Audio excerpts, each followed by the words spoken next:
आपण सगळ्यांनी टाळ्या वाजवायच्या आहे आभाराच्या. त्या आवर्जून गिरीश महाजन इथे उपस्थित झालेत आणि आपल्याला मार्गदर्शन केलं.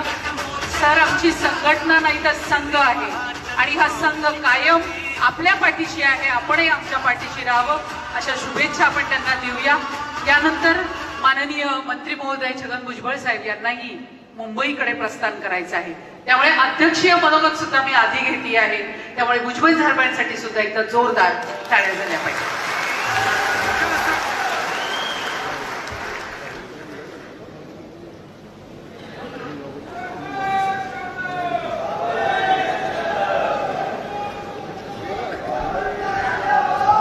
सेवा शक्ती संघर्ष एसटी कर्मचारी संघ महाराष्ट्र आपला तिसरा वर्धापन दिन आणि त्या निमित्तानं हा भव्य असा राज्यस्तरीय कामगार मेळावा अधिवेशन आज इथे पार पडत आहे. आणि या आपल्या अधिवेशनामध्ये आपल्याला पूर्ण सहकार्याचं ज्यांनी आश्वासन दिलेलं आहे ते आमचे मित्र आमदार गिरीश महाजन यांच्या नेतृत्वाखाली आपण ही संघटना अतिशय जोमानं मजबूतीनं पुढे चाल करते आहे. ते आमदार गोपीचंदराव पडळकर, माजी मंत्री आमदार सदाभाऊ खोत, सुनील केदार, लक्ष्मण सावजी, यतीन कदम, सतीश मटकरी, अनुपम खैना, पद्मश्री राजे शरद गीते, राजाभाऊ पाठक, बाळकृष्ण उमाड, सुधाकर अडकुद, गिरीश पालवे, भाऊलाल तांबडे, बिच्चन तोंदे, व्यंकटेश मोरे आणि सर्व माझ्या कामगार बांधवांनो, भगिनी आणि माता, सर्वप्रथम मी आपल्या सगळ्यांचं मनापासून अभिनंदन करतो. आपण महाराष्ट्रातून आले आहात आणि या नाशिक मधला सगळ्यात मोठा असा हॉल आहे.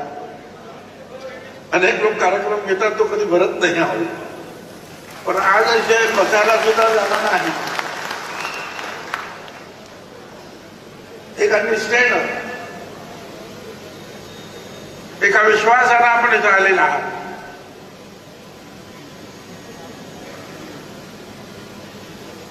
अर्थात हा विश्वास सार्थ करण्यासाठी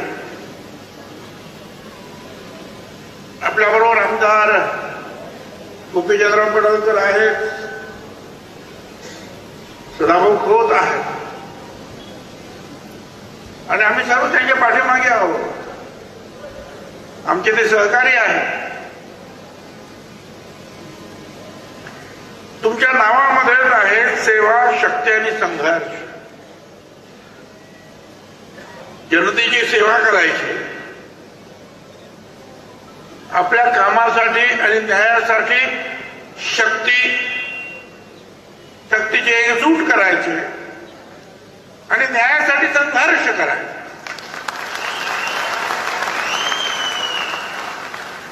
बाबासाहेब आंबेडकरांनी सुद्धा म्हटलेलं होतं, शिका, संघटित व्हा, संघर्ष करा.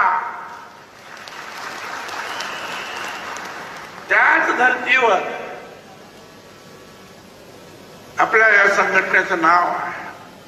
जनतेची सेवा करायची आहे, त्याचबरोबर आपली शक्ती एकजूट करायची आहे आणि अन्यायाच्या विरुद्ध उभं राहण्यासाठी संघर्ष करायचा आहे. अर्थात हा संघर्ष करण्यासाठी गोपीचंदराव पडळकर, सदाभाऊ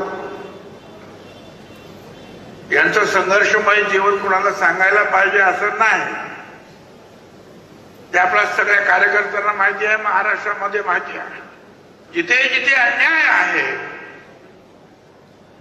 गरिबांवर जिथे जिथे अन्याय होतो आहे त्या ठिकाणी ही मंडळी नेहमी मजबूतीनं पाठीमागे उभे राहतात, झोकून देतात.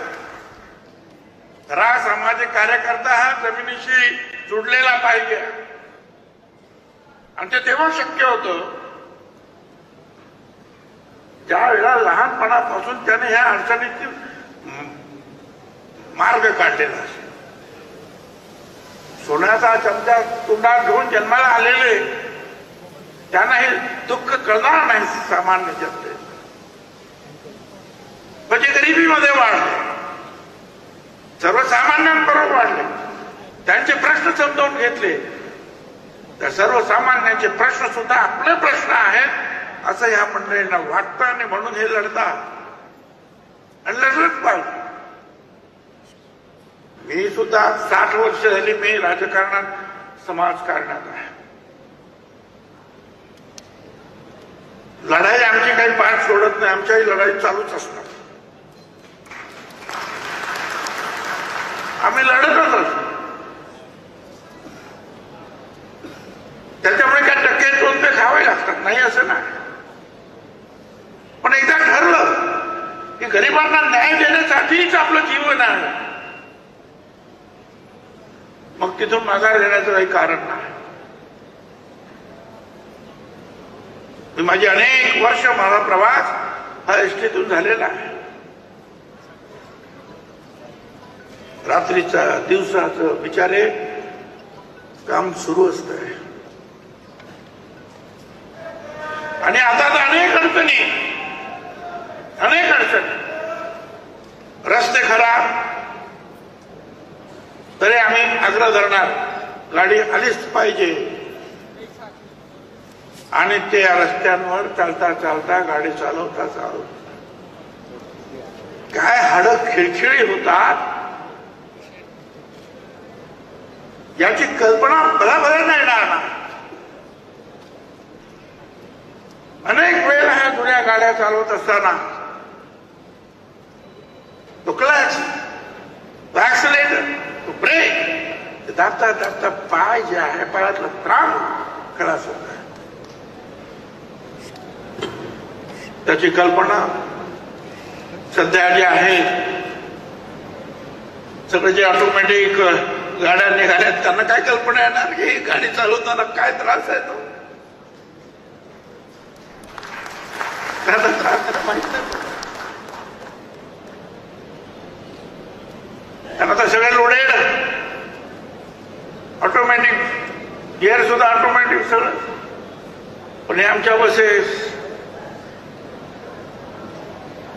मी अनेक वेळा बोललो, आज नाही अनेक वेळा बोललो. आता कोणीतरी सांगितलं एसटीची परिस्थिती सुधारेल तेव्हा. म्हणजे काय? म्हणजे काय?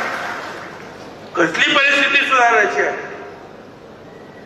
जगामध्ये कुठलीही अशी असा पब्लिक ट्रान्सपोर्ट जगात मला दाखवून द्या तो फायद्यामध्ये आहे. प्रायव्हेट ट्रान्सपोर्टर्स ते फायद्यात असतात. तर जिथे धंदा आहे तिथेच ते जाणार. इथं तर 4 माणसं असली तरी त्या गावाला जायचं आहे. 10 शाळकरी मुलं आहेत तिथे जायचं आहे. खड्डे असले तरी जायचं आहे. अख्ख्या दिवसामध्ये कधी कधी पूर्ण बस भरलेली असेल, कधी कधी 4च माणसं असतील तरी धावायचं आहे. ही लोकसेवा आहे. प्रॉफिट मध्ये येण्याचं स्वप्न सुद्धा आम्हाला पाहता येणार नाही. मी स्वतः मुंबई महानगरपालिकेमध्ये 20-25 वर्ष होतो आणि 2 वेळा महापौर.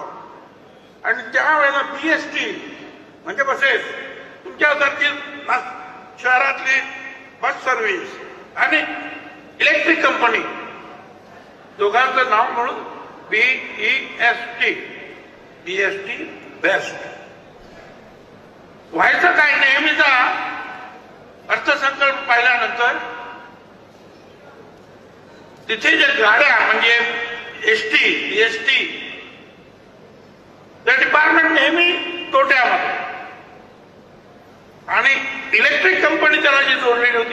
एसटी, त्या इलेक्ट्रिक कंपनीचा फायदा व्हायचा आणि तो फायदा जो आहे या ट्रान्सपोर्ट मध्ये टाकायचा आणि मग ती नीट चालायची. मग काय डोकी चालली म्हणजे नाही नाही हे बरोबर नाही. ट्रान्सपोर्ट वेगळं, इलेक्ट्रिक कंपनी वेगळी. आता ती ट्रान्सपोर्ट कंपनी जी आहे तो भाग तो आता तोट्यात आणि त्याची भर करावी लागते महानगरपालिकेला. आणि ते म्हणतात तुम्ही फायद्यात येणं शक्य ना. मी तर विधानसभेत सुद्धा बोलवणे, आज एक बोलेन, मंत्रालयात पण बोलेन, कुठेही बोलेन, पब्लिक ट्रान्सपोर्ट जगात कुठेही फायदेशीर नाही. कारण ते गोरगरिबांची सेवा करण्यासाठी. जसं आपण शाळा आहे, खेड्यापाड्यातून शाळा आहे. आता खाजगी ज्यांच्या शाळा आहेत, कॉलेजेस आहेत, त्यांच्यासारखा फायदा होईल का तिकडे? कारण ते फ्री शिक्षण द्यायचं मुलाबाळांना, गोरगरिबांना. तर या ज्या सेवा संस्था आहेत यांच्याकडे त्याच दृष्टीनं पाहावं लागेल सरकारला. त्यांच्याकडून फायद्याची अपेक्षा करणं महाचूक आहे.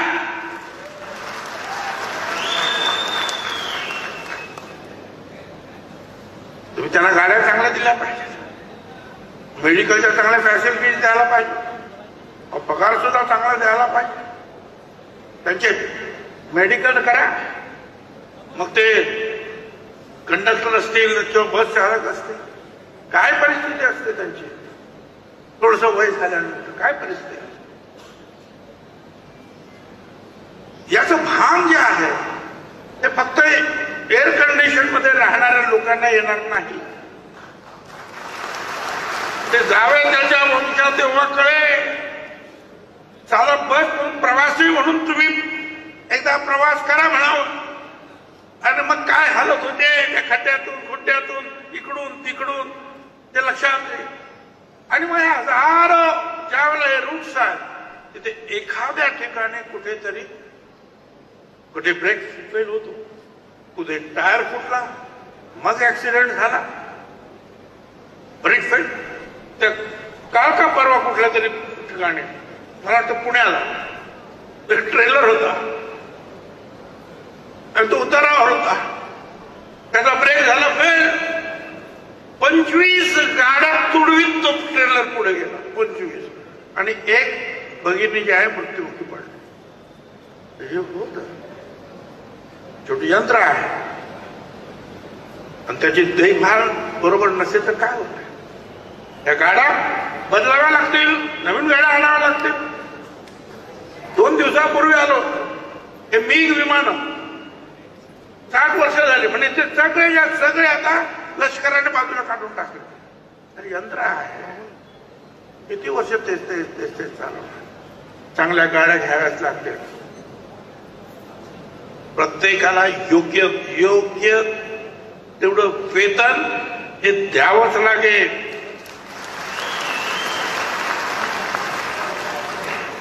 इतर जे आहेत फायदेमध्ये चालणाऱ्या ज्या कंपन्या आहेत त्याच्याबरोबर याची तुलना होणार नाही. साधा मोठा आता स्पेशल प्रोजेक्ट, विशेष स्पेशल असे प्रोजेक्ट येतात. 4,000 कोटी रुपये म्हणजे त्यांची इन्व्हेस्टमेंट आले पाहिजे, ते उद्योगधंदे आले पाहिजे. पण 4,000 कोटी जर त्यांची इन्व्हेस्टमेंट असेल तर जागा, जमीन, इलेक्ट्रिसिटी सगळ्याच्या 4,000 कोटी त्याला पहिल्यांदा वसूल करून द्यावे लागतात आणि मग त्याच्यावर इतर टॅक्सेस वगैरे जे काय आमच्या महाराष्ट्राचे सुरू होतात. म्हणजे तुम्ही त्यांना 100% अगोदर फायदा करून देता आणि आयुष्यभर गरिबांची सेवा करणारे आमचे लोक आहेत, त्यांना 2 पैसे द्यायचं झालं की हिशोब करीत बसणार आहोत तुम्ही. मी अधिक बोलत नाही, तर खरंच आहे.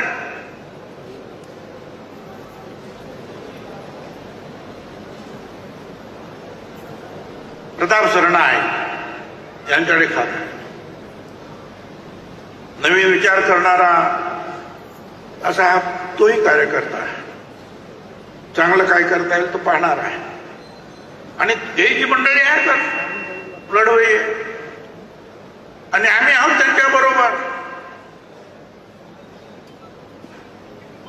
मुख्यमंत्री आणि ते त्या सगळ्यांची जी आहे ते महाजनांनी सांगितलं त्यांची बैठक घेऊन आपल्या ज्या मागण्या ज्या आहेत ह्या निश्चितपणे मार्गी लावण्यासाठी प्रयत्नाची पराकाष्ठा करू.